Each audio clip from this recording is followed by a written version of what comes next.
the big question now, they're expecting Jawan James back. Of course, he opted out because of COVID, but he had knee problems in 2019. Only played in 3 games and got some criticism. There were people in that building that thought that Jawan James was not pushing hard enough. That he could have been out there and he wasn't. James, of course, disagreed.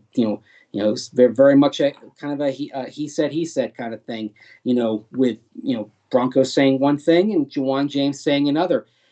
Because he's got a big Certainly, contract, right? he's huge contract. Like if the Broncos cut him today, his cap figure would go from 13 million to 19 million. So they're kind of stuck. They don't get to a point where they create more of a cap problem in 2021 if they cut him until June 1.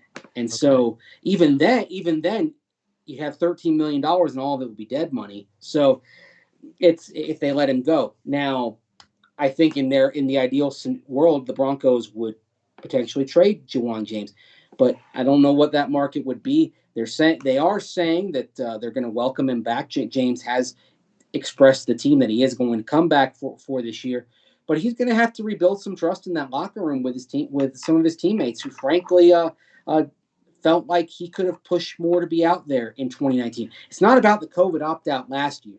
It's all about that. That has Yeah. nothing to do with how they feel about him. It's all about 2019, and he was going to, even in a normal 2020, he was going to have to rebuild some trust in that locker room.